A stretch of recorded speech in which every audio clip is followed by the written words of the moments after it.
Donc, du coup, bonjour à tous, bienvenue sur ce webinaire féminin. Donc, voilà, je suis accompagné aujourd'hui de Marine et de Jean-Jacques Renier. Voilà, donc on va parler pendant 1 heure et demie de un petit peu divers sujets sur justement le thème du sport féminin, les problèmes qu'on a aujourd'hui sur ce thème-là, peut-être éventuellement comment les résoudre, comment faire avancer les choses. Donc voilà, on est ravis de vous avoir avec nous aujourd'hui, de pouvoir échanger avec vous. Donc voilà, on a préparé une petite vidéo introductive. Donc voilà, je vous laisse visionner ça. Et puis on revient vers vous directement derrière.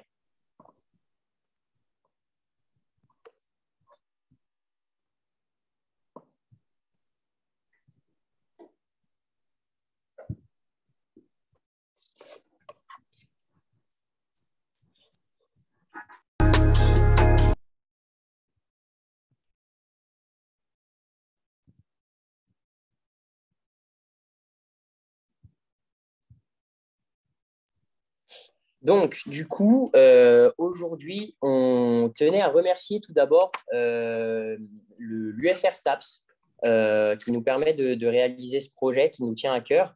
Voilà, c'est un projet qui nous a été proposé par Monsieur Lionel Cronier, qu'on remercie grassement, voilà, qui est notre responsable de promo, parce que nous sommes des étudiants en 3e année de management du sport à l'UFR STAPS de Dijon.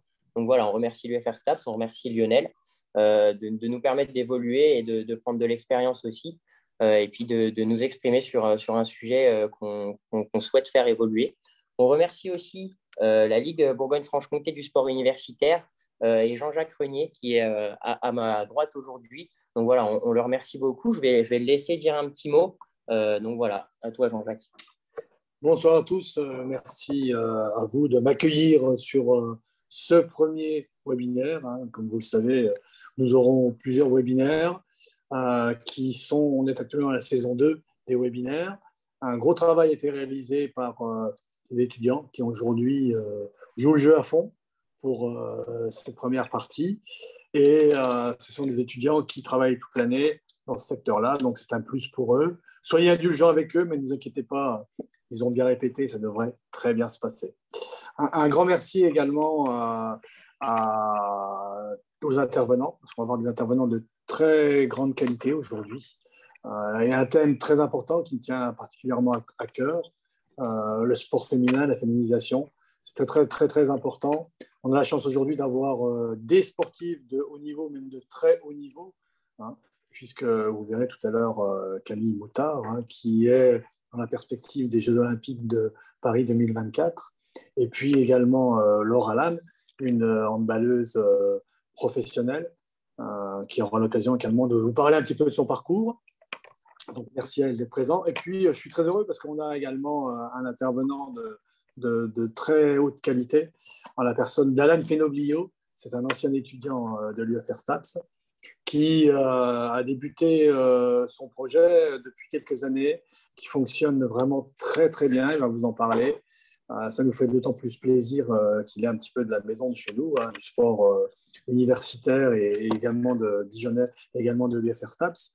Donc son projet est très très intéressant et dans une société où c'est parfois compliqué, mais où ça progresse quand même, le sport féminin, on est très content de l'avoir parmi nous, parce qu'il a lancé plein de choses très, très intéressantes.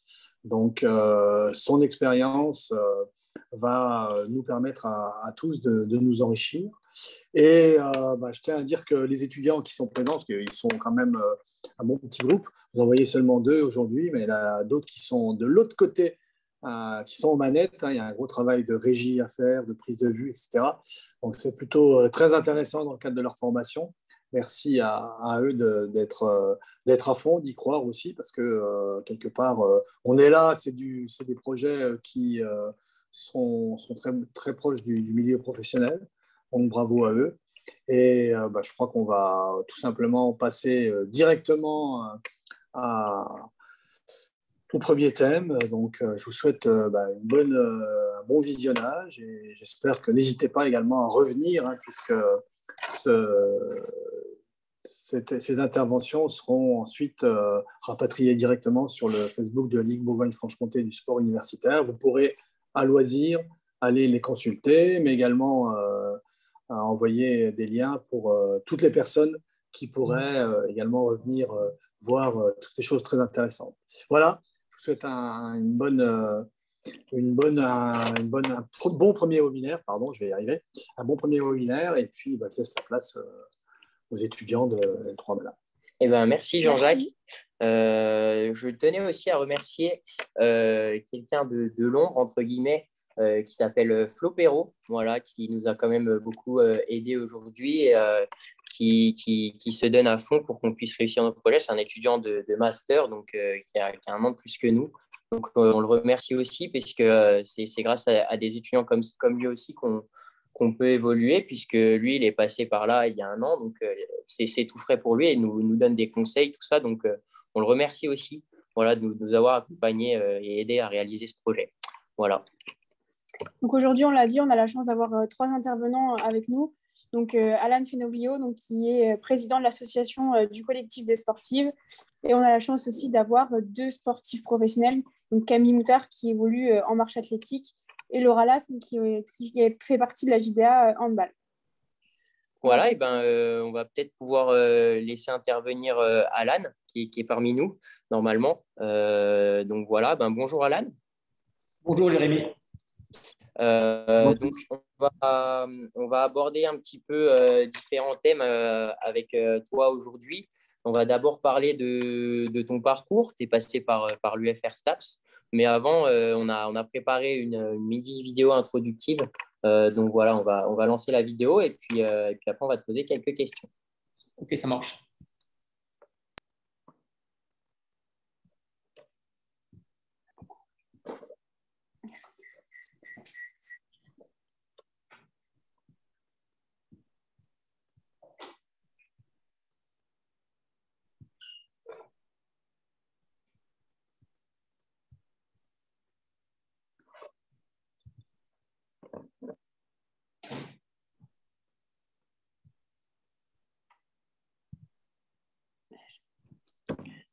Donc du coup, Alan, tu es un ancien de l'UFR STAPS de Dijon.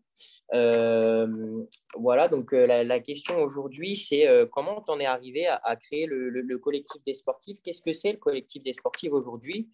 Et surtout, pourquoi tu souhaitais voilà, tout simplement accompagner les sportifs de haut niveau dans leur double projet? Alors du coup, pour mon parcours rapidement, comme a dit Jean-Jacques, moi j'ai été étudiant en l'UFR STAPS de Dijon il y a presque 10 ans maintenant, je pense. Donc j'ai fait une double licence entraînement sportif à Dijon et une licence en management du sport à Lyon. J'ai fait les 2 villes du coup. J'ai aussi suivi le DU en préparation mentale à Dijon, qui était vraiment très intéressant et qui m'a beaucoup apporté. Pendant ma scolarité à Dijon, j'ai aussi eu la chance d'être responsable du développement du football féminin en FFSU avec Franck Tayena, avec pas mal de parcours universitaires en championnat européen universitaire à Rotterdam, si je me souviens bien. On avait fait un beau projet avec les filles du DFCO à l'époque en football. Donc voilà, un peu mon parcours au sein de Dijon. Et ensuite, moi, j'ai été entraîneur de haut niveau et préparateur mental des filles de Mâcon en 2e division en football. Donc, j'y suis allé 2 ans à Mâcon. On a fait une montée en 2e division à l'époque. C'était vraiment super enrichissant. Ensuite, j'ai été transféré à Toulouse. Donc, j'ai été entraîneur adjoint et préparateur mental des filles de Toulouse en 2e division également. Ce qui m'a vraiment beaucoup apporté en termes d'expérience quand j'étais plus jeune, on va dire. Donc, j'étais vraiment formaté et je me suis vraiment construit grâce au sport féminin pendant mes études et ensuite.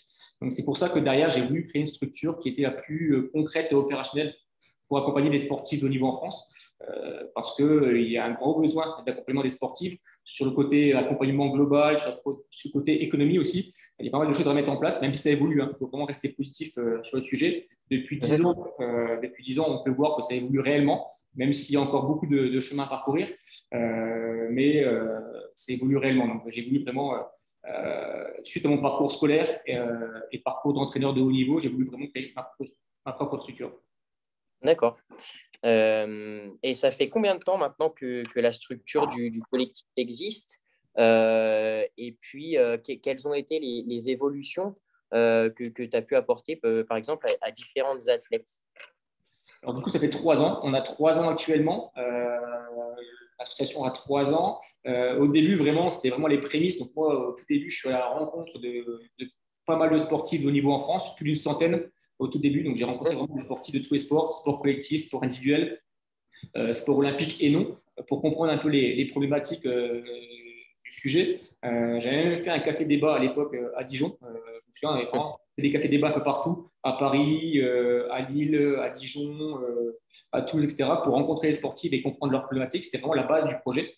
Donc ça, c'était vraiment aux prémices. Ensuite, on a pu accompagner quelques sportifs de haut niveau sur la région toulousaine, parce qu'on est basé à Toulouse maintenant, hein. Ça, je n'ai pas précisé, mais l'association est maintenant à Toulouse. On a trouvé un peu de soleil dans le sud-ouest en partant de Dijon. Et du coup, on a mis plusieurs projets en place. Le premier projet, et je pense que les sportifs qui sont présents vont pouvoir me faire un retour sur ça, c'est de pouvoir accompagner le projet global de la sportive. Là où les fédérations et les clubs sont très très bons sur l'accompagnement sportif des sportives, le projet sportif, la préparation physique et la récupération, là où il y a un manque clairement pour accompagner les sportives en France, c'est tout ce qui est extra-sportif. Parce que les sportifs de haut niveau en France, pour 3/4, sont amateurs. Tout à l'heure, tu disais qu'une des sportives en marche à pied était professionnelle. Malheureusement, je pense qu'elle n'est pas professionnelle. Je pense qu'elle est sportive de haut niveau amateur. Je pense qu'elle ne gagne pas un salaire tous les mois en tant que marcheuse, malheureusement, parce que beaucoup de sports individuels ne sont pas rémunérés. Beaucoup de sportifs en France, sur les sports individuels, vont au JO sans être rémunérés. Donc ça, il faut en parler, hein. C'est un sujet un peu tabou, mais c'est vrai, c'est la réalité en France. Donc, il y a 3/4 des sportifs de haut niveau en France qui ne sont pas professionnels. Donc nous, c'était vraiment notre première mission, entre guillemets, c'est de pouvoir accompagner le projet global. Donc, gestion de l'image de la sportive, comment négocier des sponsors, comment prendre la parole en public, tout ce qui est préparation mentale aussi, voilà, tout ce qui est autour de l'accompagnement des fédérations et des clubs. Nous, on aide les sportifs à être proactifs sur leur carrière. Donc voilà ce qu'on a mis en place déjà au tout début. Après, ce qu'on a créé, en fait, c'est un événement pour le sport féminin en France qui s'appelle l'Académie des sportifs, qui a été créé au CNEA de Font-Romeu, le seul CREPS en altitude de France, dans les Pyrénées. Et c'était créé en mars 2021, du coup. Et c'est un événement sur 4 jours où on réunit une promotion de 12 jeunes sportifs de haut niveau, de sports différents, que des sports individuels, du coup. On pourra faire la différence entre sport individuel et sport co. En plus, on a des sportifs qui sont sur les deux champs, donc ça serait intéressant d'en parler. Donc là, on réunit une promotion de 12 jeunes sportifs de haut niveau de sport individuel qu'on réunit pendant 4 jours et qu'on forme avec des consultants sur tous les domaines d'activité d'une carrière. Donc, préparation mentale, nutrition, prise de parole, gestion d'image, personal branding, double projet. Donc voilà, en 4 jours, on leur donne tous les outils pour qu'elles soient autonomes sur la gestion de leur carrière. Et il y a aussi des sportifs de très haut niveau qui viennent partager leur expérience pendant ces 4 jours. On a déjà eu Fabien Gillot, donc champion olympique en natation. On a eu Mathilde Becerra, top 8 mondial d'escalade. On a eu Elodie Nouvelle, des championnes olympiques de pentathlon. On a eu aussi sur le côté personal branding Marine Leleu et Manon Lanza, qui sont des influenceuses qui sont venues partager leur expérience auprès des sportives. Donc voilà, ça, on le met en place tous les ans. Tous les hivers, ça a lieu au CNEA de Font-Romeu pour former des nouvelles générations de sportifs de haut niveau.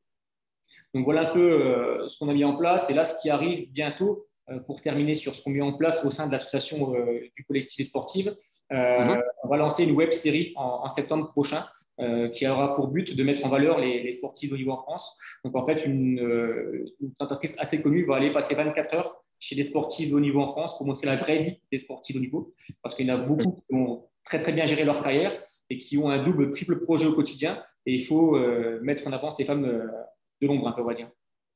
Oui, d'accord. Je vois. Donc, comme je comprends bien, en 3 ans, un développement quand même assez rapide, hein, on doit le dire. Ça a été quand même, je pense qu'en 3 ans, tu as mis quand même beaucoup de choses en place.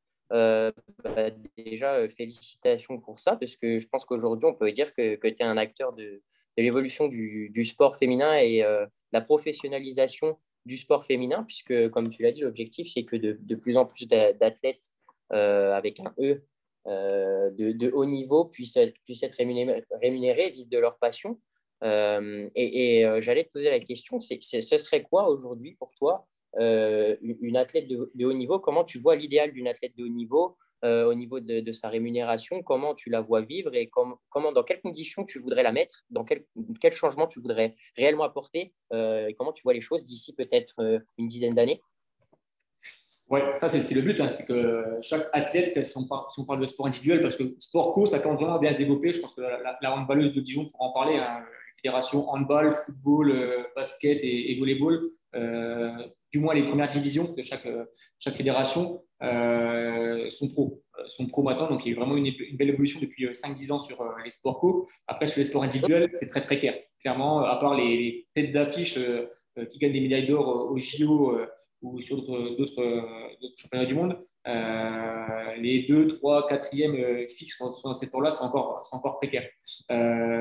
Donc, ouais, déjà, on a eu une belle évolution parce qu'en termes d'économie, on peut en parler, hein, c'est un sujet vraiment important, l'économie du sport féminin. C'est là où il y a un manque, clairement. Nous, l'association a fait 45% de croissance tous les ans en termes de budget. Donc, en 3 ans, tous les ans, on a fait 45% d'augmentation de budget annuel. Donc, ça prouve que déjà, on peut créer une économie dans le sport féminin. Nous, on collabore avec pas mal de grands groupes privés sur ce qu'on met en place. Je peux les citer parce qu'on vient pour parler en toute transparence et il faut les citer pour montrer qui est vraiment actif sur le sport féminin. On a Decathlon France qui est très présent, le Coq Sportif, AXA, la SNCF, la BNP Paribas, Banque Populaire. C'est des grands groupes qui s'investissent beaucoup dans le sport féminin. Il y a aussi la FDJ qui s'investit énormément aussi dans le sport féminin et d'autres qui arrivent parce qu'il y a quand même pas mal maintenant de projets aussi RSE dans les grands groupes qui font qu'ils commencent à investir dans les projets sport féminin pour féminiser un peu plus les métiers de chaque structure.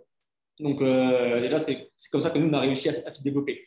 Et après, si je veux répondre à ta question, comment aujourd'hui le sportif de haut niveau peut devenir professionnel, c'est déjà, je pense, que les sportifs puissent prendre leur carrière en main, en fait. Là, les fédérations font le maximum pour aider les sportifs individuels. Les CREPS aussi font le maximum, les clubs font le maximum. Il y a tellement de masse à accompagner en termes de sportifs et de sportifs individuels qui ne peuvent pas être bons partout, dans tous les cas.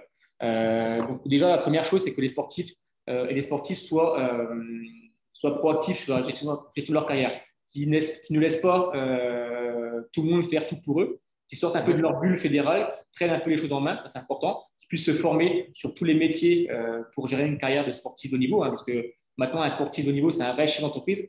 On voit par exemple une Perrine Lafont qui vient de la région Occitanie à 21 ans. Et à 21 ans, c'est vraiment une chef d'entreprise qui gère tout autour d'elle. Elle est championne olympique, d'accord, elle est très forte sportivement, mais elle est très forte aussi sur tout ce qu'il y a à gérer autour sur l'environnement.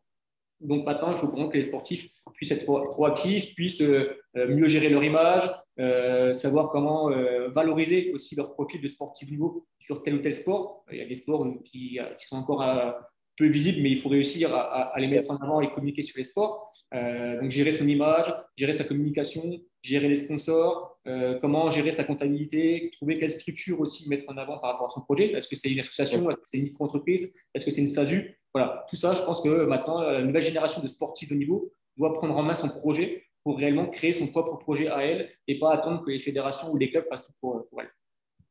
D'accord. Donc, merci en tout cas, Alan, pour ton intervention. Maintenant, on va peut-être aller voir du coup du côté, pas accompagnement, mais du côté la situation réelle, comment ça se passe, puisqu'on a aujourd'hui Camille Moutard qui est en double projet, qui est avec nous, qui va intervenir. Voilà, donc elle va nous expliquer peut-être aussi comment ça se passe, comment elle vit les choses. Tu l'évoquais tout à l'heure, peut-être qu'aujourd'hui, elle ne vit pas de sa pratique de haut niveau. Peut-être qu'elle n'arrive pas à subvenir à ses besoins et qu'elle est obligée de travailler à côté, de faire ses études. C'est pour ça qu'elle a un double projet aussi. Donc voilà, je vais laisser du coup ma collègue Marine introduire Camille. Donc Camille, on l'a dit tout à l'heure, tu fais de la marche athlétique, tu es licenciée au club d'Arnay-le-Duc. On a préparé une petite vidéo d'introduction avec des images qu'on a pu trouver de toi. Donc je vous laisse visionner la petite vidéo et puis on revient à vous juste après.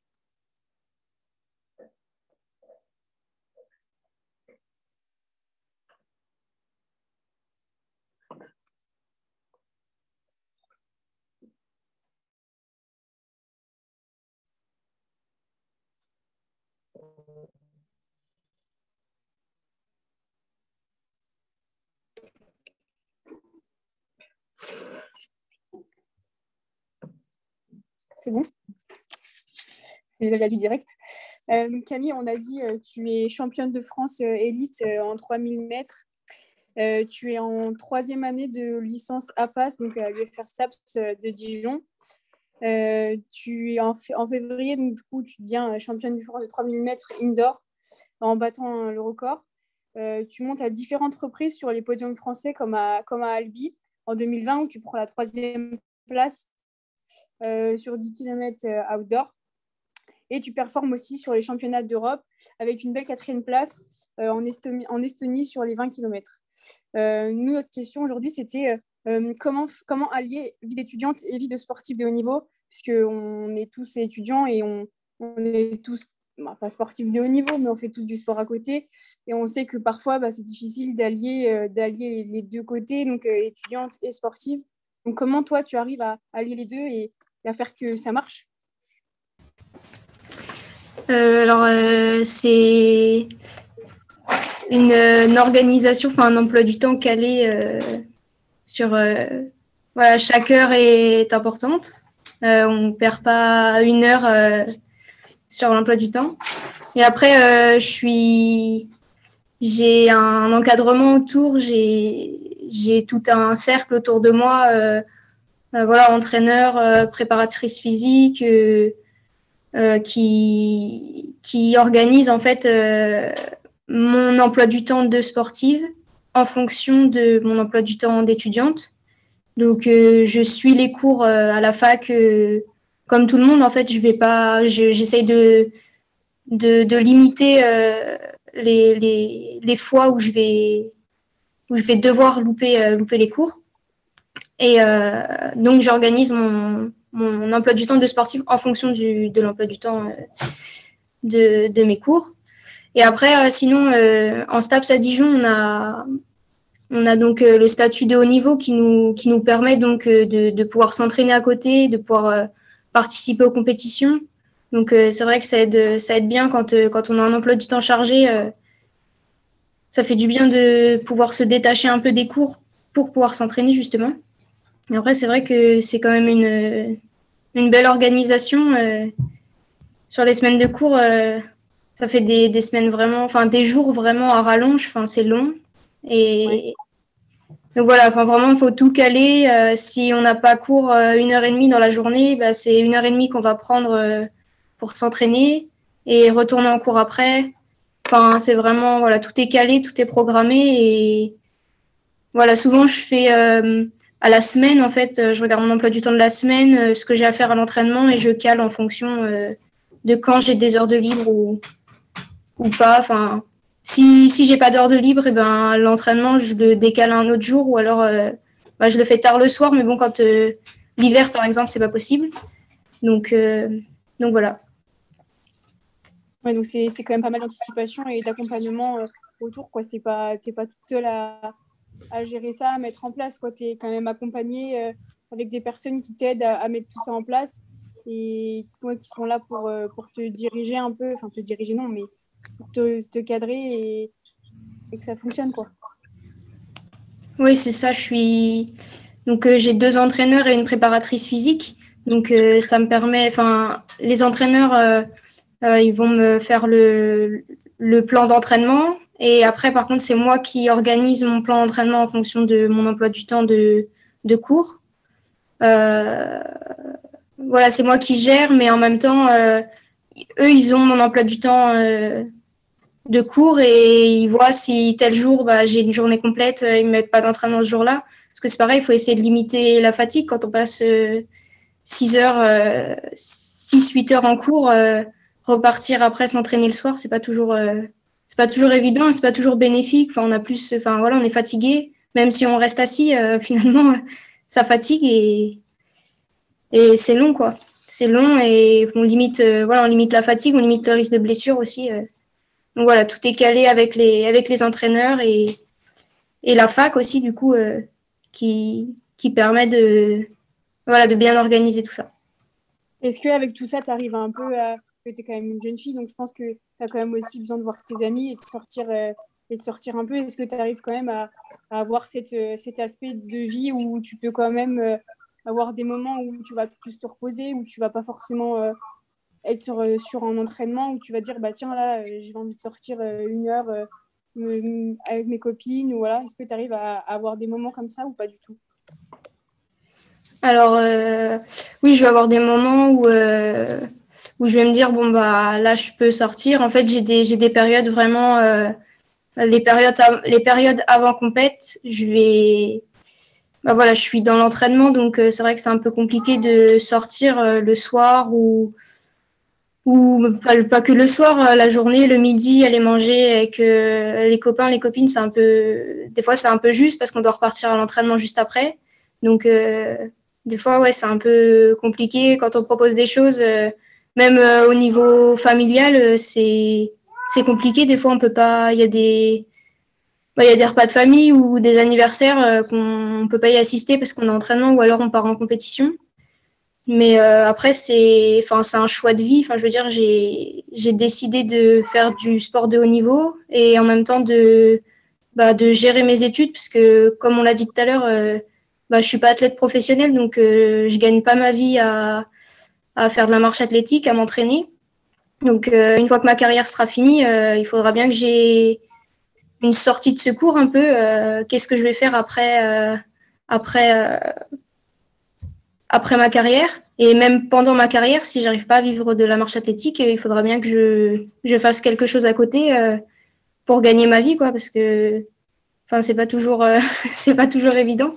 Donc voilà, après j'ai choisi de faire ça. C'est vrai que des fois on voit pas ses copines, on voit pas sa famille autant qu'on le veut, mais voilà, j'ai des périodes quand même.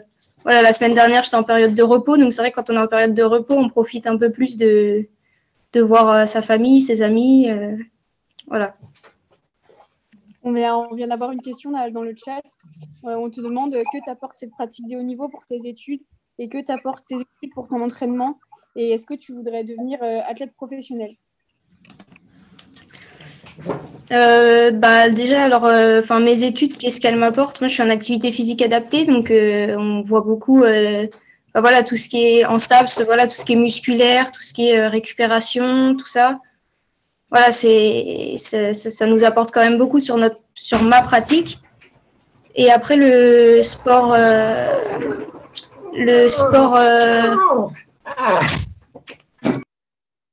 Attendez, pardon. Le sport de haut niveau, ce que ça m'apporte sur mes études, c'est vrai que c'est beaucoup de rigueur, beaucoup d'anticipation. Et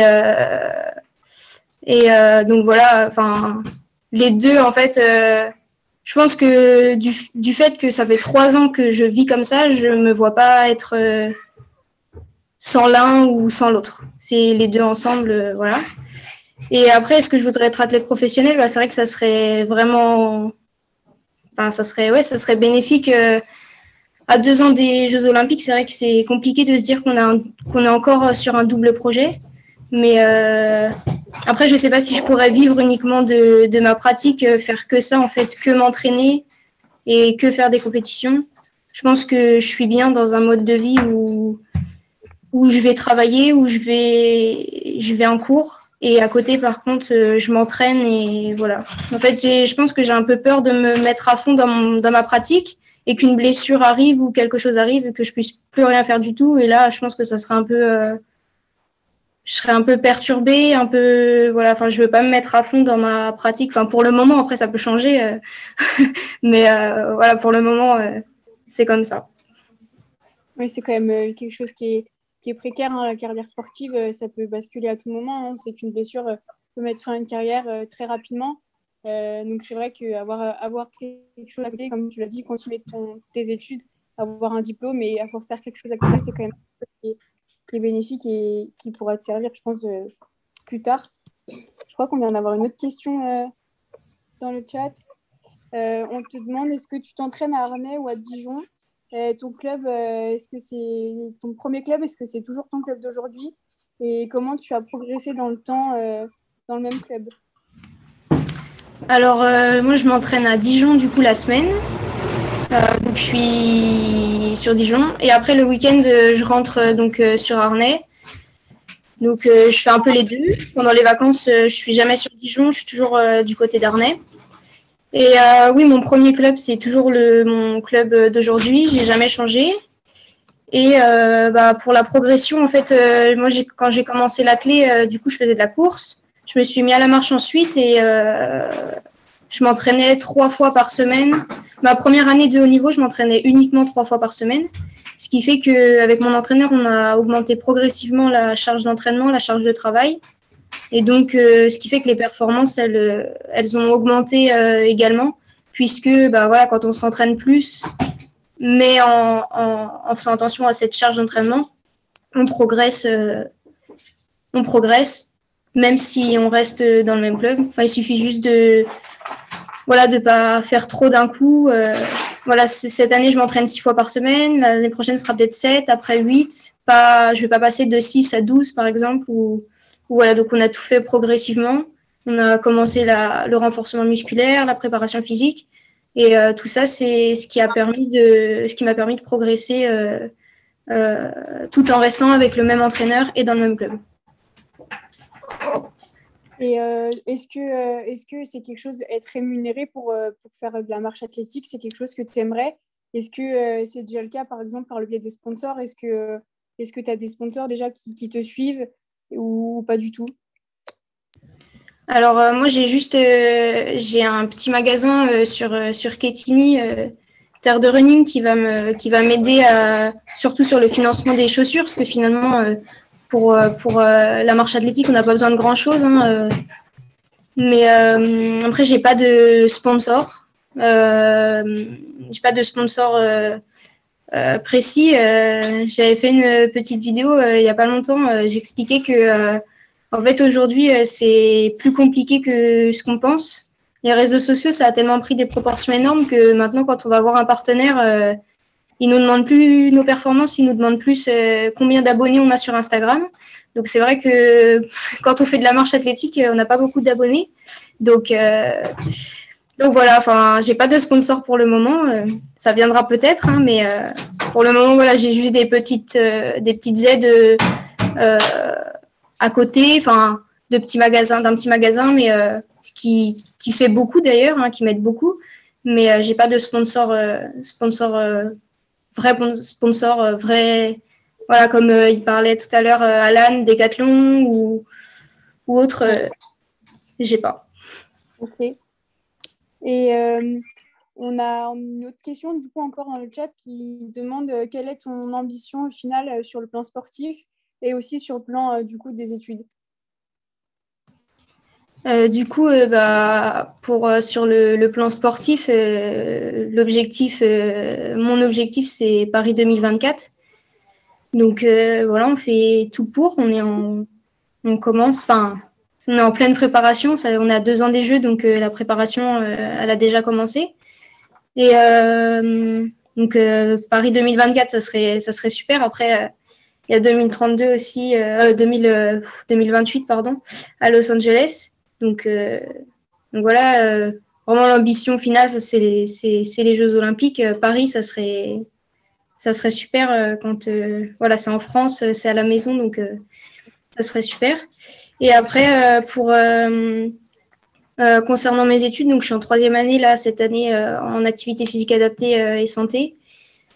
Du coup, j'ai pour projet d'arrêter mes études l'année prochaine et donc de travailler en tant qu'enseignante en activité physique adaptée, soit auprès de personnes âgées, soit auprès de personnes en situation de handicap.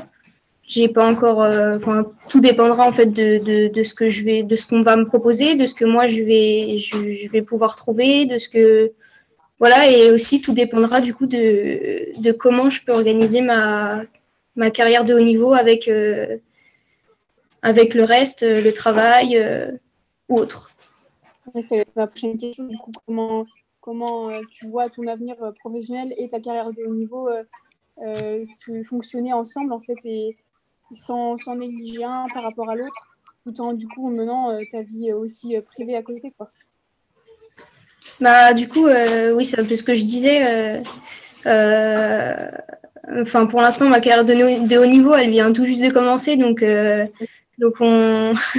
voilà, je commence un peu à me mettre à fond dedans, à prendre conscience des choses. Donc après, à gérer avec une carrière professionnelle ou une carrière une carrière professionnelle. Pour l'instant, j'y ai pas trop réfléchi.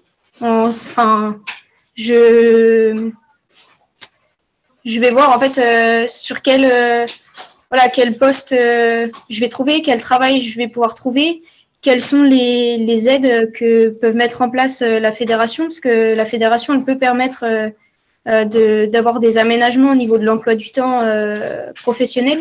Donc, est-ce qu'ils vont pouvoir me proposer quelque chose? Est-ce que moi, de mon côté, je vais pouvoir aussi trouver des aménagements, moi, de mon côté ou autres?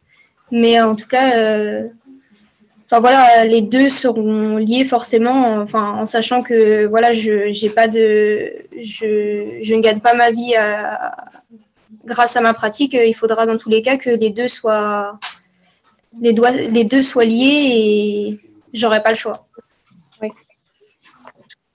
Eh bien, merci Camille.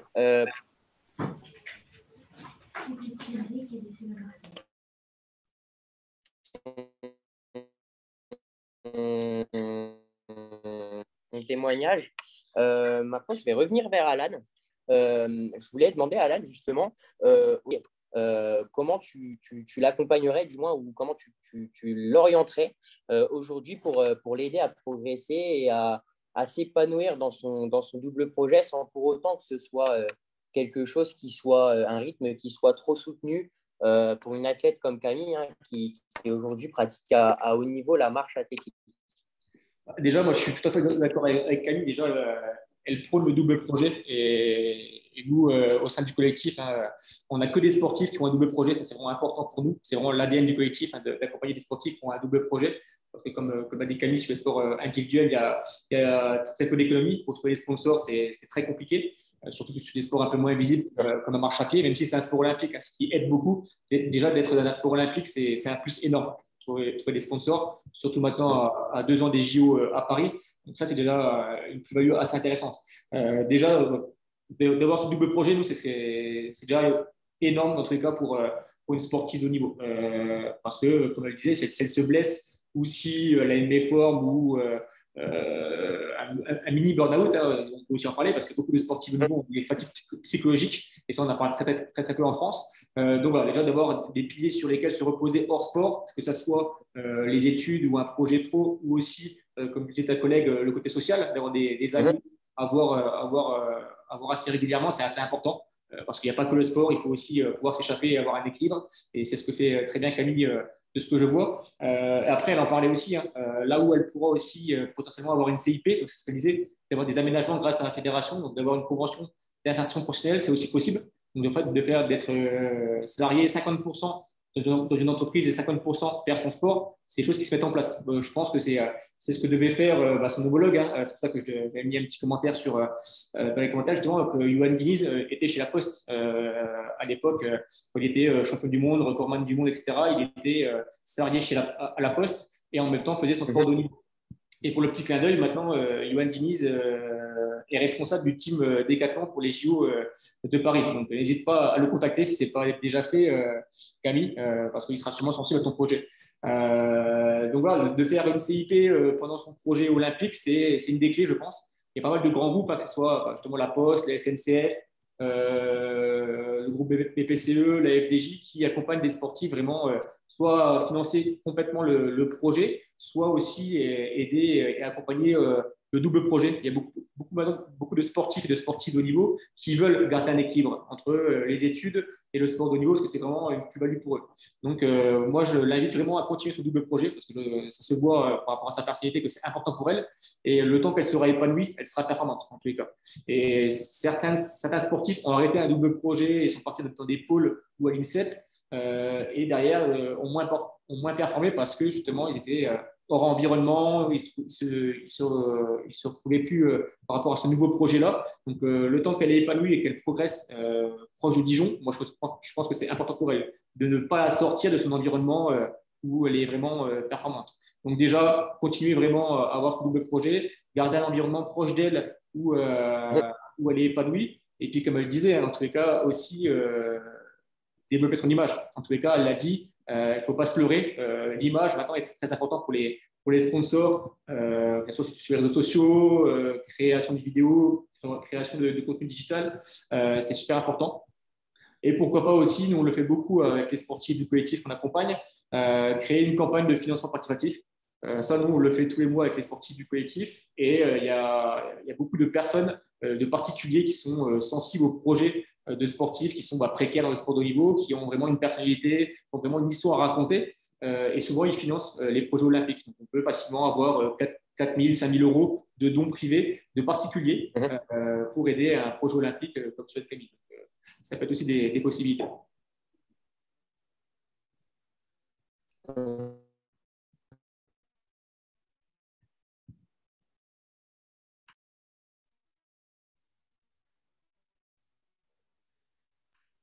Je crois qu'il y a un petit souci de son, Jérémy.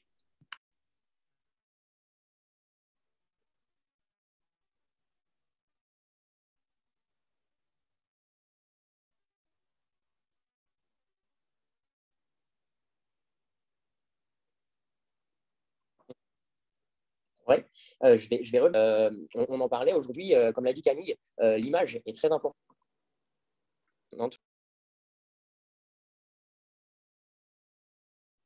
Est-ce que tu m'entends, Alan? Ouais, je pense que c'est bon là. Oui, c'est parfait. Aléa du direct. Si ça t'est pas arrivé, ça aurait été trop facile. Donc voilà. Du coup, ma question, oui, c'était de revenir justement sur cet aspect d'image, réseau social. Aujourd'hui, l'image est très importante quand on est athlète de haut niveau. Voilà, justement, c'est quelque chose qu'il faut mettre en valeur, son image, parce que c'est ce qui va intéresser le plus les partenaires, les sponsors, plus que la performance. Est-ce que c'est quelque chose pour toi qui paraît normal? Est-ce qu'il faudrait faire changer les choses? Ou est-ce qu'au contraire, tu vas, quand tu accompagnes tes athlètes, dire voilà, je pense que tu devrais défendre ton image pour justement que tu aies les fonds pour participer aux Jeux Olympiques et ça te ferait évoluer ta carrière. On sait que ça ouvre aussi quelques portes de se mettre un petit peu aux réseaux sociaux. Et justement, qu'est-ce que tu conseilles aujourd'hui? Est-ce qu'il faut défendre son image? Est-ce que, voilà, ou si c'est pas, par exemple, le souhait de Camille, tu lui dirais, si c'est pas ton souhait, on peut faire autrement. Déjà, il faut que la sportive accepte. Ça, c'est la priorité. Il faut qu'elle se sente bien avec ça. Si elle est totalement contre, si elle ne soit pas à l'aise avec ça, il ne faut pas forcer les personnes à le faire. Après, ce qui est sûr, c'est que ça a pris une grosse place. Ça a pris une place très, très importante dans le financement des sportifs de haut niveau. Vous avez Camille, il y a même maintenant des influenceurs ou des influenceuses qui prennent la place des sportifs de haut niveau. C'est un peu un débat. Il y a des gens qui ne sont pas du sport de haut niveau et sont mieux rémunérés que des sportifs de haut niveau qui font les JO. Donc, c'est un vrai débat. Après, c'est le monde de maintenant, en tout cas. Et il faut évoluer avec le nouveau monde. Il y a même encore de nouveaux réseaux sur lesquels qui évoluent réellement. Et même nous, on n'y est pas encore. Hein. Vraiment, sur Instagram, il y a même TikTok maintenant, il y a Twitch. Il y a pas mal de nouveaux réseaux qui sont assez compliqués à comprendre et à comprendre l'algorithme, on va dire.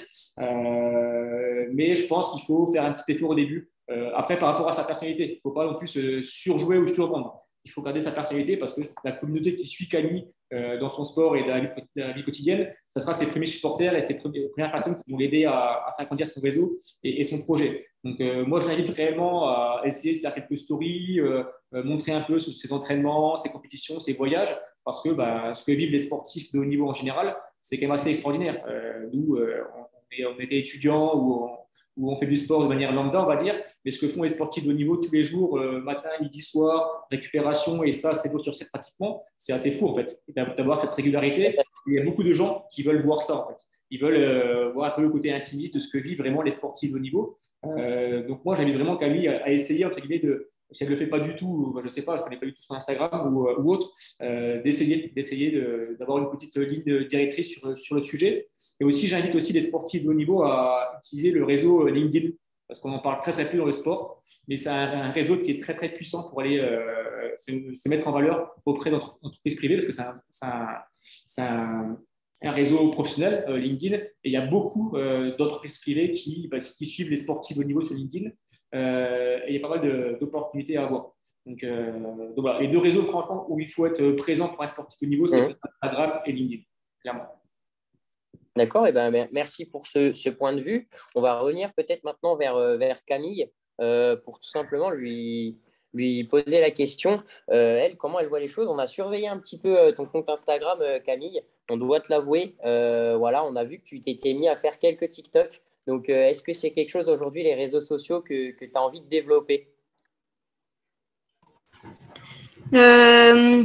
Après, oui, enfin, c'est juste que, en fait, je trouve ça compliqué, en fait, de tous les jours. Enfin, pas compliqué, mais je trouverais pas le mot là, mais de partager toute sa vie. Le matin, je me lève. Enfin voilà, il y a des sportifs de haut niveau qui le font. Hein, ils vont prendre leur petit déj en photo. Après, ils partent à l'entraînement.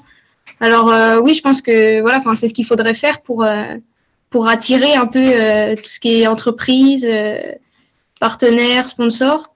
Mais moi, je trouve ça, oui, je trouve ça compliqué de se mettre là-dedans et je trouve on tombe vite accro à tout ça, à poster toute notre vie, poster. Alors c'est vrai que voilà, enfin, je poste des choses. Hein, vous avez sillonné mon compte Instagram, donc vous avez vu, mais c'est vrai que je poste pas toute ma vie. Je poste pas tous les jours une photo de moi à l'entraînement ou quoi. Et c'est vrai que c'est ce qu'il faudrait faire, hein, parce que ceux qui le font, on voit que ça marche. Enfin, je vois que ça marche, mais c'est vrai, après c'est peut-être aussi un petit côté peut-être timide ou autre, le fait d'être voilà, enfin d'avoir des amis à côté, par exemple à la fac, et de mettre des publications à l'entraînement tous les jours. C'est peut-être trop se montrer, je trouve, par rapport aux autres. Et donc voilà, après je sais que, enfin voilà, faire du sport de haut niveau, on peut se montrer, mais voilà, j'ai toujours un peu ce recul de, voilà, je suis une personne comme tout le monde, et parfois partager trop, c'est trop, justement. Je trouve, c'est mon point de vue. Après, voilà. C'est respectable, hein, chacun son point de vue sur la question.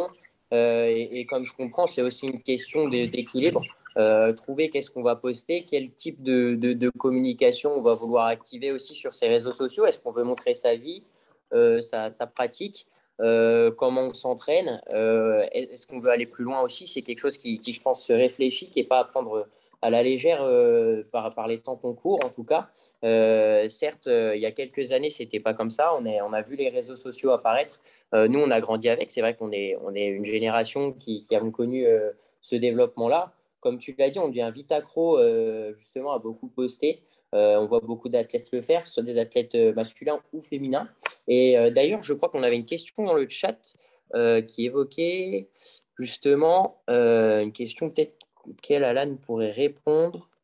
Alors, c'était du coup, le double projet est un bon modèle pour le sport féminin, mais du coup, et pour les hommes. Alors, je pense par là, c'est est-ce qu'il y a vraiment une différence entre le double projet féminin et masculin? Est-ce qu'aujourd'hui, on sent des différences? Alors, est-ce qu'Alan, tu aurais peut-être une réponse à cette question-là?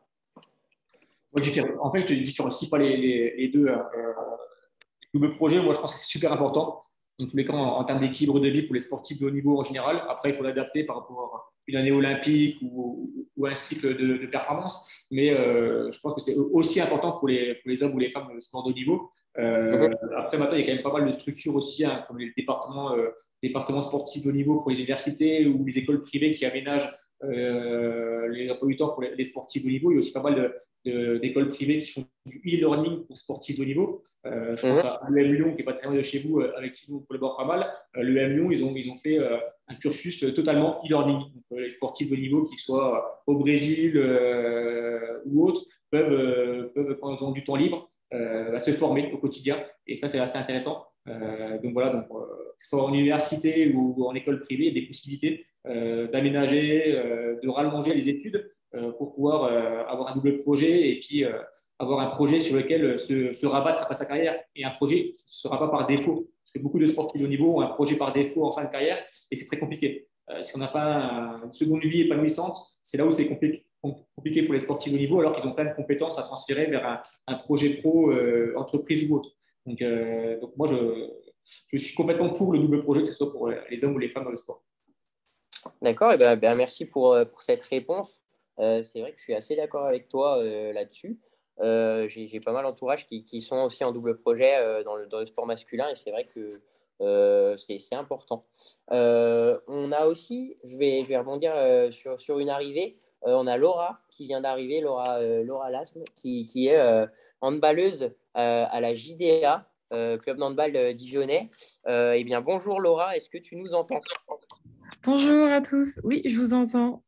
Alors, Laura, on est ravis de t'accueillir parmi nous aujourd'hui.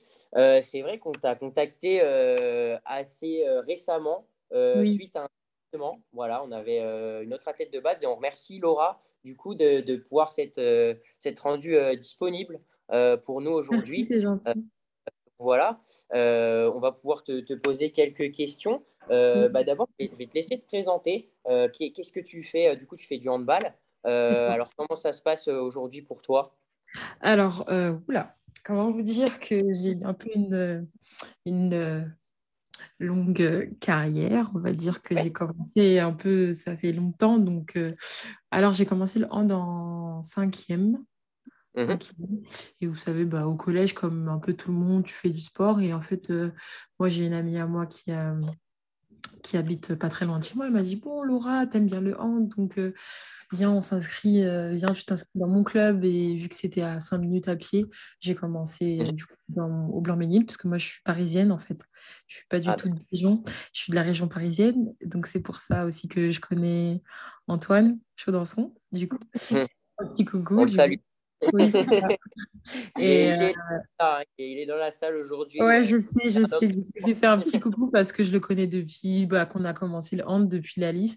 Après, moi, j'ai continué parce que je suis rentrée au Pôle Espoir. Et quand je suis rentrée au Pôle Espoir, en fait, j'ai voulu directement faire du haut niveau. Du coup, j'ai Mhm. signé à Dijon en 2018 au centre de formation. J'ai fait 3 ans au centre de formation et j'ai signé mon premier contrat pro cette année pour 2 ans. Du coup, voilà Bon, comment j'ai bah, intégré la félicitations. JDA. Et voilà pourquoi vous voyez toutes mes petites photos. Petit couple là. Ouais, oui, on a préparé une petite. C'est vrai comme on t'a contacté récemment, on n'a pas forcément eu le temps de trouver des vidéos, mais on a quelques photos de toi en action sur la télé, donc ça c'est pas mal. Et bah, on va venir à une question, c'est Oui. est-ce que aujourd'hui, au sein de ton équipe, vous êtes bien accompagné et comment vous êtes accompagné? Au niveau quoi? Au niveau médical ou au niveau Alors, bah, à tous les niveaux, justement, scolaire ou... au niveau de l'entraînement, on parlait des médias. Donc, est-ce qu'au niveau des médias, vous avez certaines règles à respecter? Est-ce que vous êtes libre? Est-ce que vous devez avoir une certaine image, justement? Est-ce que vos entraîneurs vous accompagnent bien? Mhm. Et voilà, je te laisse t'exprimer du coup sur le Ah oui, sujet. du coup, je reviens par rapport à l'image. Déjà, bah, pour tout ce qui est... en fait, quand je porte le maillot JDA ou quand à partir du moment où je suis JDA, je dois forcément avoir du respect, enfin être poli, avoir une Mhm, certaine image parce que bah, je représente mon club.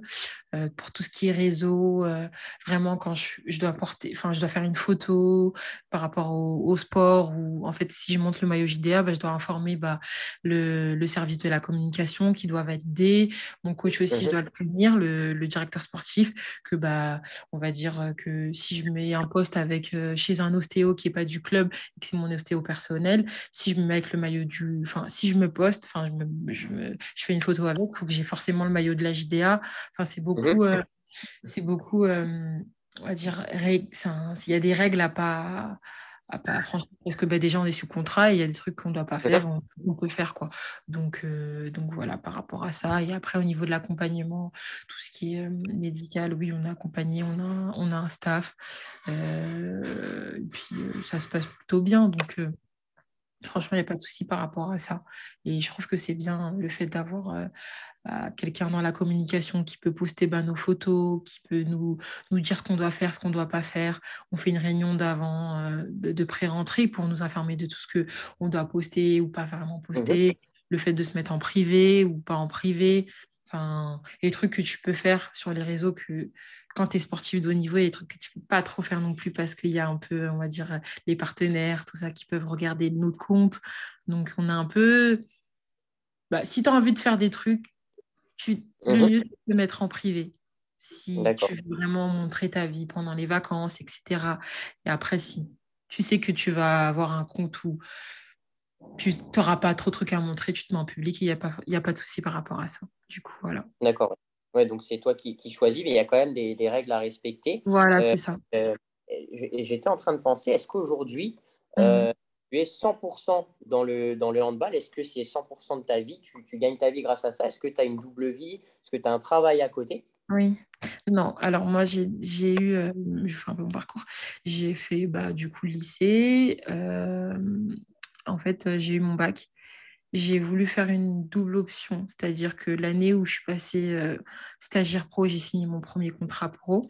En fait, j'ai commencé à distance l'année Mhm, dernière sur ENACO, je ne sais pas si vous connaissez, une mhm. formation pour devenir, on va dire, dans la communication en fait. Et j'ai pas suivi parce que c'était trop compliqué pour moi D'accord. d'être pro et d'avoir des études. Donc j'ai arrêté. Et du coup, cette année, je me suis consacrée que le hand et je fais que ça dans la vie. D'accord. Et aujourd'hui, si le hand, demain, ça s'arrête, je te le Mm. souhaite absolument pas, hein, mais si demain, le hand, ça s'arrête, comment tu vois l'avenir? Ce qui est bien, c'est que nous, on a un réseau où il y a la JPH et en fait, on a un double projet. Donc, c'est-à-dire que j'aurai du soutien par rapport au fait que je suis encore jeune, j'ai 21 ans, donc je peux encore continuer les études l'année prochaine. C'est vrai. J'espère que ça ne va pas s'arrêter. Et puis, je me dis que je reprendrai les études parce que j'ai mon bac et puis voilà. Oui, tout à fait, il y a pas de raison. Mm. Euh, Est-ce que au sein de ton équipe, vous avez une certaine cohésion entre athlètes féminins? Est-ce que vous vous battez pour certaines choses, peut-être, je ne sais pas, au niveau de votre rémunération, au niveau des choses comme ça? Est-ce que c'est des sujets que vous abordez entre vous? Bah, c'est un sujet vraiment qui est, on va dire, qui est un peu compliqué parce que déjà le hand féminin et le hand masculin, c'est pas du tout pareil au niveau de l'argent. Nous, on est payé comme on est payé, quoi, mais Oui, c'est beaucoup moins que les je comprends. garçons, quoi. Et c'est un sujet qui est, tellement, on en parle beaucoup. Donc, Mhm. on va dire c'est un peu compliqué parce que on D'accord. aimerait bien être aussi payé comme les garçons. Enfin, on aimerait bien tout ça, mais c'est pas le cas. Et du coup, quel serait ton souhait par rapport à ça? Justement, tu souhaiterais qu'il y ait, je suppose, une égalité, qu'il n'y ait aucune différence. Et Ah oui, comment arriver à j'aimerais ça, quoi? bien. J'aimerais Est-ce que bien tu as que. réfléchi à la question? Est-ce que tu as des solutions? Ou est-ce que justement, tu es peut-être en tant que personne qui vit cette situation aussi force de proposition? Est-ce que du coup, quels seraient tes souhaits au final? J'aimerais que déjà on soit un peu plus vus, c'est-à-dire que nous on passe sur Sport en France alors que les garçons passent sur Beansport. Pourquoi? Je comprends pas. Alors qu'on peut passer aussi sur Beansport, c'est du sport féminin, enfin, c'est du handball. Déjà que c'est bien parce qu'au JO on a un peu plus connu le handball parce que les filles ont gagné, on est arrivé Mm. jusqu'à une médaille d'or, donc c'est déjà bien. Le handball français se développe un peu plus, surtout féminin. Je parle beaucoup plus féminin, désolée pour les garçons. Mais Non, ce soir, les garçons, donc vas-y, tire ton info. et du coup, j'aimerais qu'on soit un peu plus du coup télévisé, mais pas que sur Sport en France, sur Beansport. J'aimerais que déjà ça passe par là, c'est être plus vu pour que on se fasse un peu plus d'argent, pour que on soit mieux payé, pour que tu penses que ça passe par là. Après, sur les réseaux, on essaye de faire plus de choses pour être plus vu. Donc, de ce côté-là, j'ai pas de souci par rapport à ça. Mais les réseaux, ça va, mais c'est plus la télévision, quoi. Où les garçons ont Mhm. des avantages que nous, on n'a pas. Enfin, je comprends pas pourquoi. Alors que, franchement, on est des femmes. Enfin, là, je Mhm. vais parler d'un sujet, le fait de tomber enceinte. Vous voyez, on Oui, tombe enceinte. Maintenant, cette année, on a réussi, nous, au hand féminin, d'avoir le contrat et d'être payé. oui. Payé. Et ça, on est très contente par rapport à ça.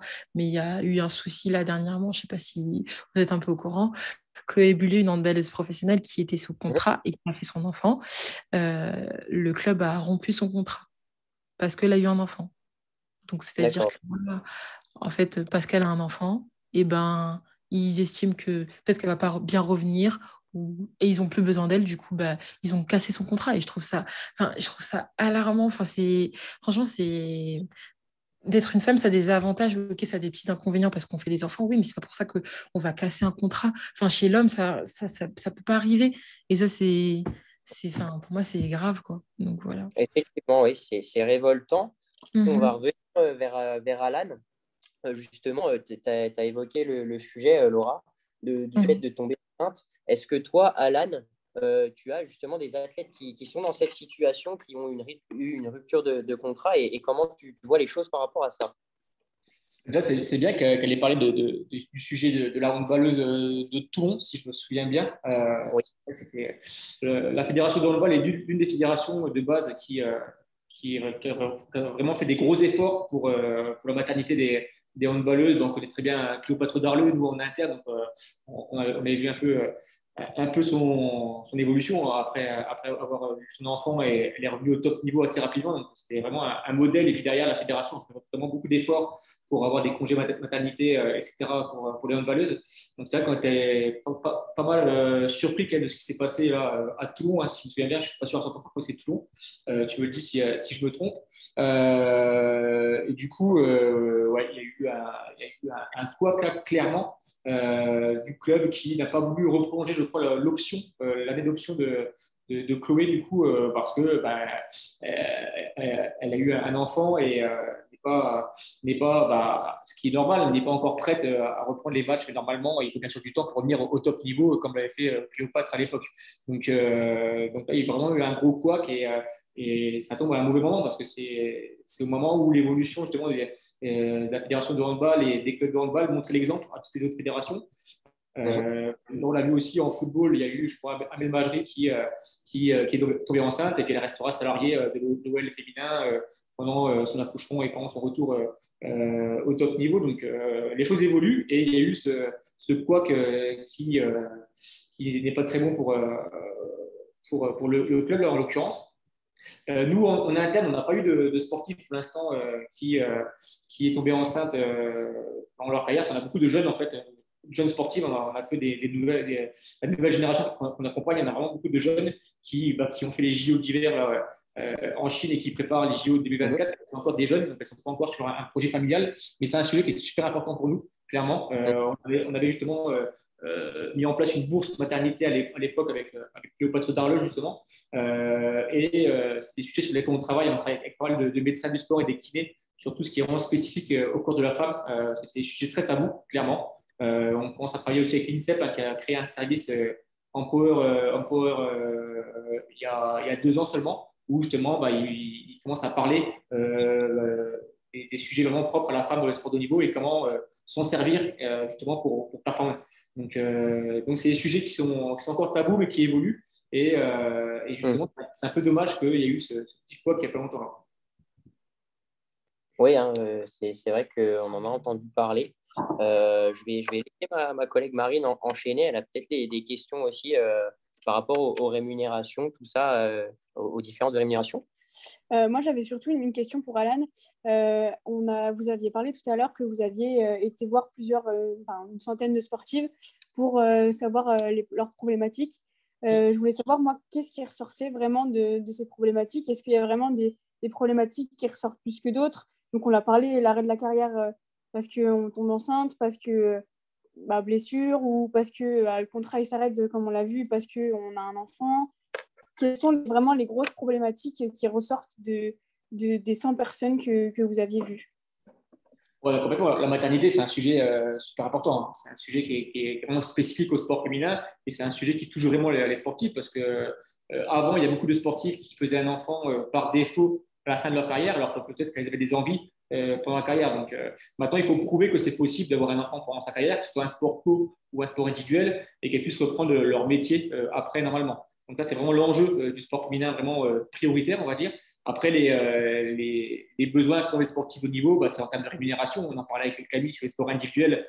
les sports individuels, beaucoup de sportifs sont très précaires, clairement, sont étudiantes ou ont un job à côté. Donc, de pouvoir être sereine pour pouvoir performer et aller au JO, c'est compliqué quand on gagne même pas 500 euros par mois. Et encore, certaines, c'est pratiquement rien. Certaines sont juste des dotations de marques. Il y a beaucoup de marques et d'entreprises qui font juste de la dotation. Pour ne pas les citer, Adidas, Nike, etc., font beaucoup de dotations pour les sportifs de niveau qui sont à un niveau intermédiaire, on va dire, mais ça n'aide pas les sportifs à se développer parce qu'il faut faire des stages, il faut faire de la récupération, il faut se faire suivre en préparation mentale ou en préparation physique, et ça a un coût, en fait. Donc, la rémunération des sportifs au quotidien, c'est un enjeu super important parce que beaucoup sont trop précaires. Et après, il y a le côté aussi visibilité. Hein. On parlait des droits TV sur les sports co, c'est essentiel. Les droits TV, c'est le nerf de la guerre pour que les sportifs en sport co puissent être rémunérés. Et les sponsors individuels. Pour les sports co, vraiment, le modèle économique, c'est vraiment en retransmission TV, du coup, les médias TV qui financent et les sponsors privés des clubs. Ça, c'est vraiment la base pour pouvoir se développer. Et pour les sports co, ça évolue un peu. C'est déjà bien d'avoir des contrats, hein, parce que ce n'était pas le cas il y a quelques années. Et après, pour les sports individuels, c'est les sponsors au quotidien. Hein.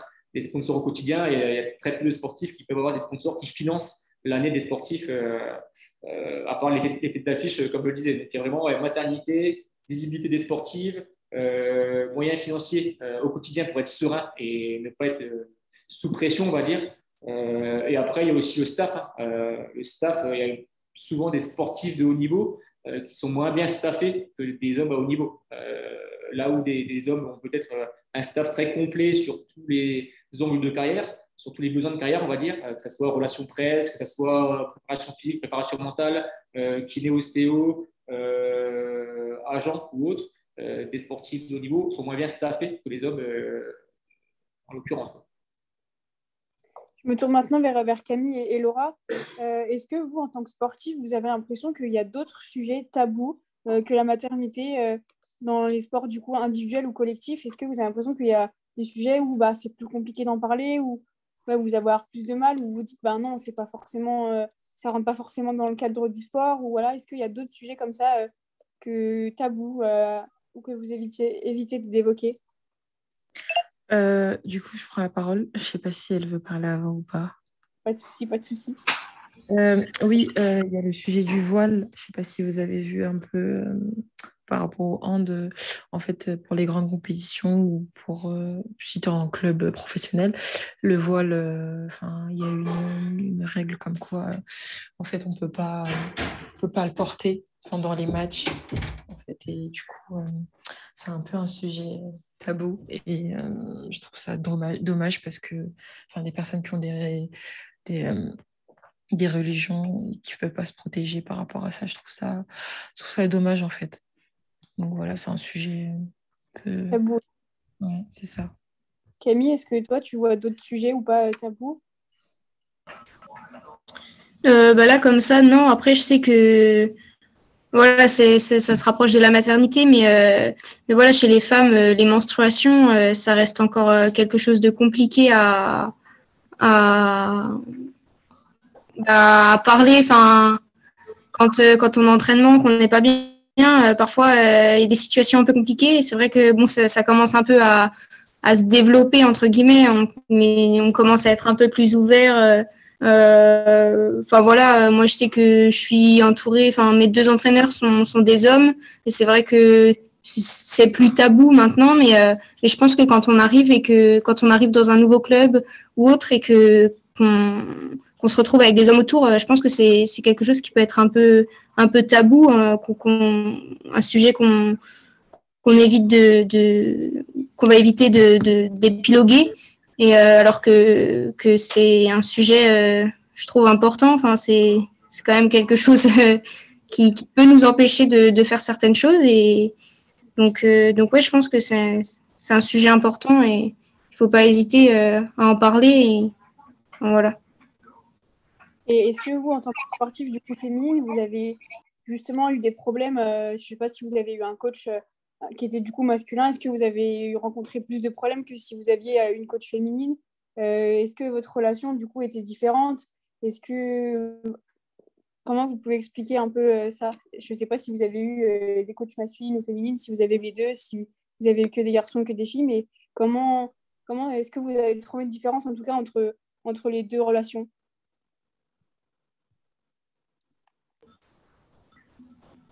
Moi, pour ma part, j'ai eu que des entraîneurs masculins, donc j'ai pas vraiment de comparaison, mais par contre, voilà, ça a jamais été, il n'y a jamais eu de sujet tabou ou de sujet qu'on évite. Enfin, justement, je pense que pour que ça fonctionne bien, il faut pas faut pas qu'on se gêne de se dire les choses, que ça soit voilà sur la maternité, sur les menstruations ou quoi. Je pense que voilà, il faut en parler. Moi, j'ai jamais eu de soucis avec ça. Au contraire, tout s'est toujours bien passé. On a toujours pu discuter et trouver des solutions à un entraînement difficile parce que on a ses règles. L'entraîneur fait en sorte que voilà, on lui en parle et moi, j'ai jamais eu de soucis.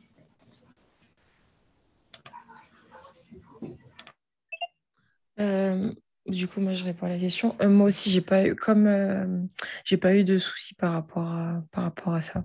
Franchement, j'ai toujours eu des coachs qui sont compréhensibles, qui comprennent.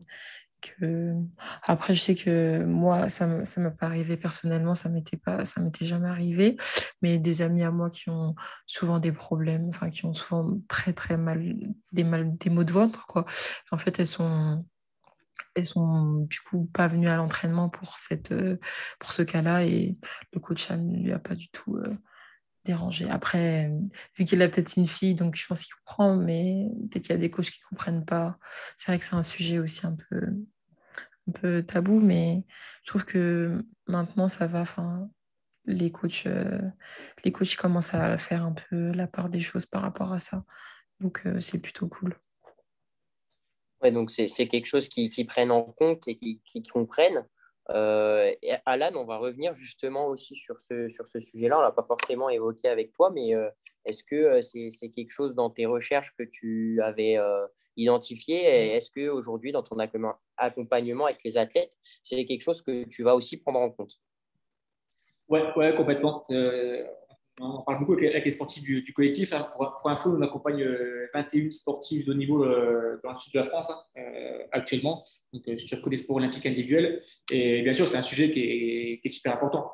Nous, par exemple, à l'académie qu'on a créée du coup à Font-Rebeu, il y a un atelier spécifique au corps de la femme. À chaque fois, vraiment, les 12 sportifs qui sont à l'événement ont un atelier propre pour parler de ces sujets importants hein, que sont les règles, les fuites urinaires et le périnée. C'est des sujets qu'il faut aborder clairement. Et je reviens sur ce que disaient les filles. Hein, c'est important que les coachs soient vraiment OK avec ça. Il faut en parler, libérer la parole par rapport à ça, parce que c'est des choses qui sont vraiment spécifiques au sport féminin.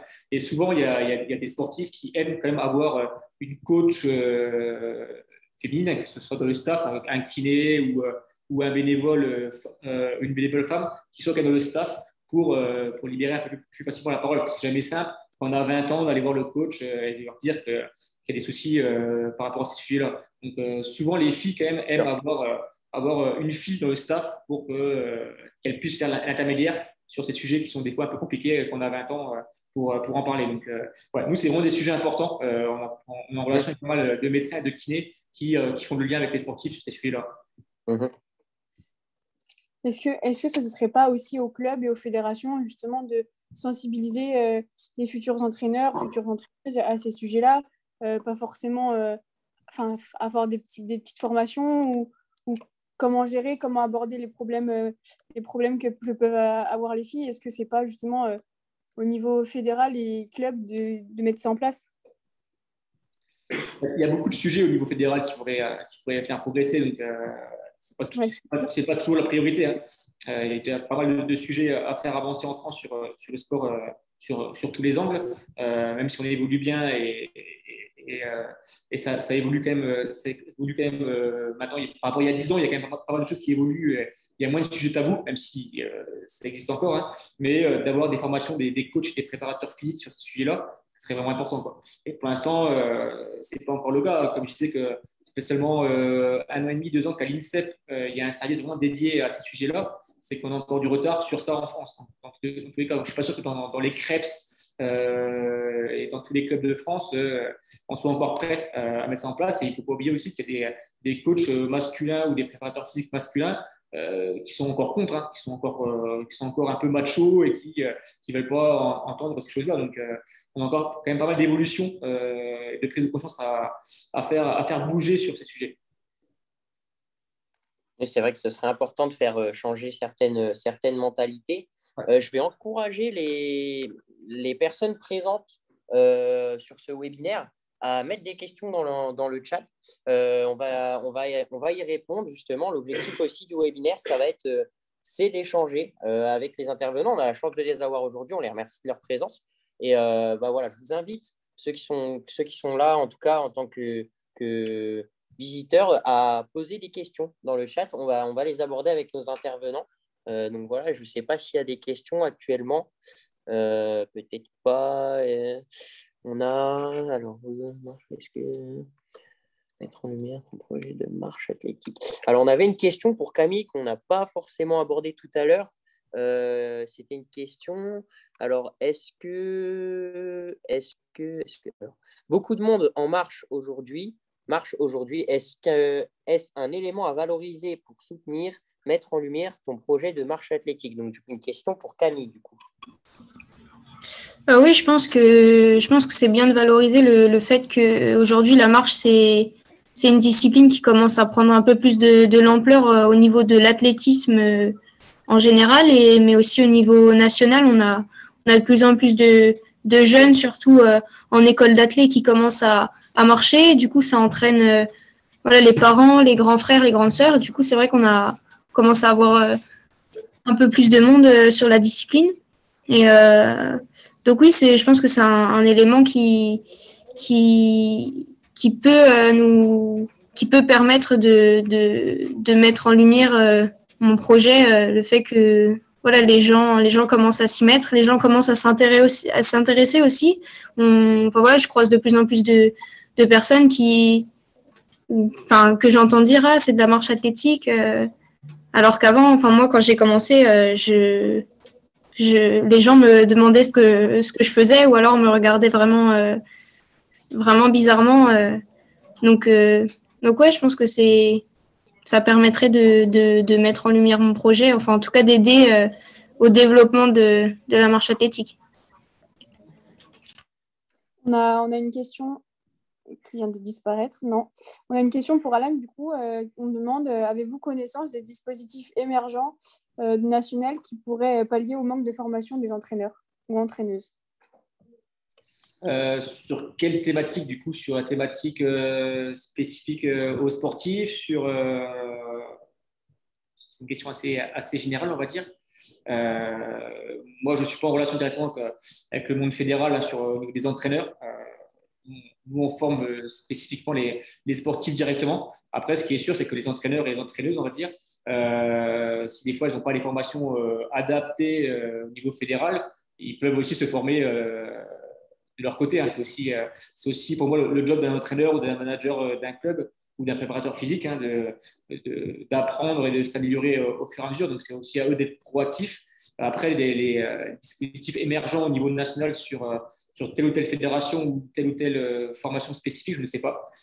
Peut-être juste détailler un peu la question pour que je puisse peut-être y répondre. Mais au niveau fédéral et au niveau des formations des entraîneurs, moi, je ne suis pas compétent pour répondre à toutes les questions.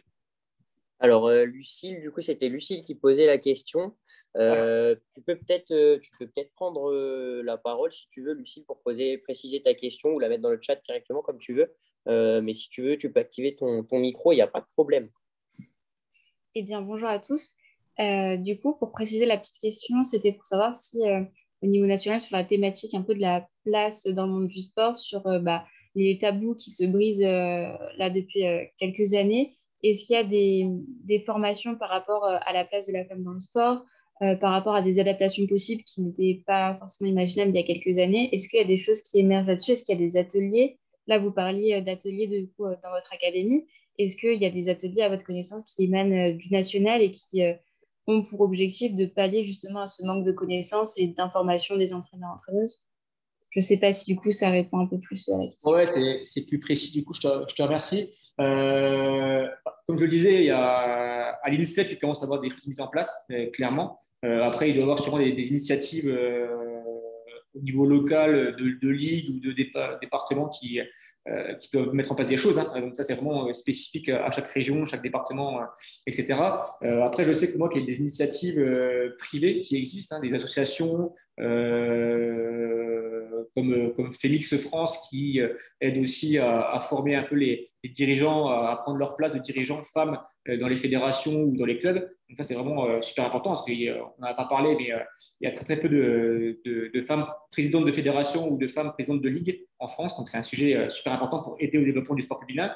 Et aussi, il y a aussi des associations qui viennent former un peu aussi les coachs ou les préparateurs physiques dans les clubs. Donc, il y a Sport SF, hein, pour aller voir Sport SF sur Instagram, qui font mettre en place aussi des formations pour former les coachs et les préparateurs physiques à toutes les notions de règles, de futur urinaire et de périnée dans les clubs où il y a des sections féminines. Donc, il y a plus pour l'instant, je pense, des actions privées ou très locales qui sont mises en place, mais au niveau fédéral, je ne suis pas sûr qu'il y ait de nombreuses formations sur ces sujets vraiment spécifiques à la femme dans le sport, à part FEMIX, hein, qui est vraiment au niveau national, qui est une grosse association au niveau national, mais qui, eux, sont vraiment spécifiques, former les futurs dirigeants des fédérations. Merci pour cette réponse. Je vois dans le chat à l'instant Pierre-Hugues Frémont qui intervient et qui nous dit qu'il n'y a pas de spécificité dans les formations. On aborde les caractéristiques liées à l'âge de façon générale, mais pas en particulier pour le sport féminin. Et les formateurs ne sont pas formés eux-mêmes. Donc, ça reprend aussi ce que disait Alan. Je rejoins Alan sur le fait qu'il faut être proactif et aller chercher des informations, s'auto-former. Donc, c'est vrai que du coup, vos points de vue s'accordent. Il y a Lucille qui remercie Alan du coup pour la réponse. Donc voilà. Merci Lucille de ta question en tout cas. C'est vrai qu'on arrive à 1h30 de webinaire. Voilà, donc on arrive sur la fin. On aurait bien aimé être avec vous un petit peu plus longtemps, mais on va malheureusement devoir mettre fin au webinaire. En tout cas, ce qu'on souhaite faire tout de suite, c'est remercier toutes les personnes qui ont été présentes, qui ont regardé le webinaire. Nos 3 intervenantes et un intervenant, enfin nos 3 intervenants en général, d'avoir été là, d'avoir répondu à nos questions, exprimé leurs avis, leur point de vue. Voilà, on vous remercie. Sans vous, le webinaire n'aurait pas pu voir le jour et ça n'aurait rien été. Donc voilà, certes, il y a un travail de notre part, mais surtout, grâce à votre présence, on peut faire aussi évoluer les choses. Donc voilà. Voilà, donc on remercie aussi, donc, comme on disait au début, mais je vais continuer quand même sur les remerciements. On remercie l'UFR STAPS, Lionel Cronier, on remercie la FFSU, la Ligue du sport universitaire, et Jean-Jacques Renier, Florent Perrault pour l'aide qu'il nous a apportée. Voilà, la promotion de L3 management du sport. Voilà, c'est vrai que le management du sport aujourd'hui, c'est pas forcément une filière qui est très connue, mais on essaye en tout cas de la développer, de créer des projets comme ça participe aussi à son évolution, ça permet de crédibiliser ce qu'on fait à l'heure actuelle. Je pense aussi que c'est important de faire évoluer les choses dans le bon sens. Donc voilà, merci à tous. Voilà, est-ce que peut-être Marine, tu as un mot à dire? Non, on remercie vraiment ceux qui ont participé au webinaire et aussi nos collègues qui sont dans l'ombre derrière et qui ont fait toute la mise en place des caméras et des visuels autant que nous. Donc voilà, un grand merci à tout le monde et puis je pense qu'on peut dire que ce webinaire était une petite réussite, quoi. Eh ben oui, ouais, on a été content de vous accueillir. Voilà. On a normalement une rediffusion du webinaire qui pourrait être accessible directement sur Facebook, sur la page de la Ligue Bourgogne-Franche-Comté. Donc voilà, on pourra vous transmettre le lien de la rediffusion sans problème. Même si suite au webinaire, vous avez des questions qui ne vous viennent pas à l'esprit tout de suite, peut-être qu'on pourra les évoquer, retourner vers nos intervenants pour avoir des réponses. En tout cas, voilà. Et bien, écoutez, on va vous souhaiter une bonne soirée et puis on va terminer là-dessus. Donc, merci Alan, merci Camille et merci Laura. Merci. Voilà. Merci à vous.